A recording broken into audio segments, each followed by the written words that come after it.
విషయం ఆంధ్రప్రదేశ్ రాష్ట్ర ఉప ముఖ్యమంత్రి పవన్ కళ్యాణ్ గారు ఎలక్షన్ కి ముందు వారాహి సభల్లో అదేవిధంగా ఎన్నికల ప్రచారంలో భాగంగా పలు మీటింగుల్లో పలు సందర్భాల్లో ఆయన మాట్లాడినటువంటి మాటలు, ఆయన చేసినటువంటి వ్యాఖ్యలు గత ప్రభుత్వంపై, జగన్మోహన్ రెడ్డి గారి ప్రభుత్వంపై ఆయన చేసినటువంటి వ్యాఖ్యలు ఏవైతే ఉన్నాయో, జగన్మోహన్ రెడ్డి గారి ప్రభుత్వంలో పనిచేస్తున్నటువంటి వాలంటీర్లు సర్వే పేరు చెప్పి ప్రతి ఇంటికి వెళ్లి ప్రతి ఇంటిలో ఉన్నటువంటి మహిళల యొక్క సమాచారం సేకరించి ఆ డేటాను సంఘ విద్రోహ శక్తులకి వాలంటీర్లు ఇస్తున్నారు.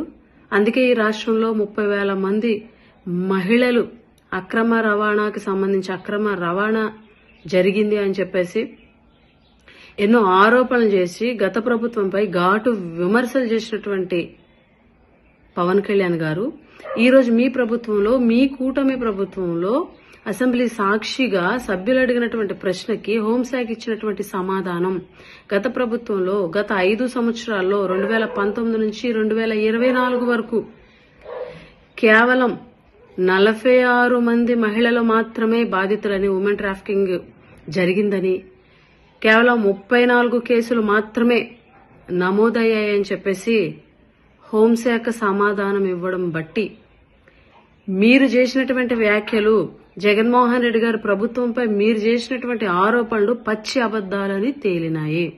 ఇప్పుడు మీరేం సమాధానం చెప్తారు?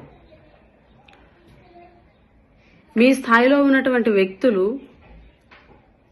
ఇంత దారుణమైనటువంటి అబద్దాలు ప్రజల ముందుకొచ్చి చెప్పడం అనేది ఎంతవరకు సమంజసం? ఈరోజు మీ ప్రభుత్వంలో, మీ కూటమి ప్రభుత్వంలో హోంశాఖ ఇచ్చినటువంటి సమాధానం ద్వారాగా మీరు చేసినటువంటి ఆరోపణలు పచ్చి అబద్దాలని తేలినాయి. ఈరోజు రాష్ట్ర ప్రజలకు మీరేం సమాధానం చెప్తారు? ఇలాంటి వ్యాఖ్యలు చేయడం వల్ల ఆంధ్ర రాష్ట్రంలో ఉన్నటువంటి ప్రజల ముందు ఈరోజు మీరు దోషిగా నిలబడ్డారు.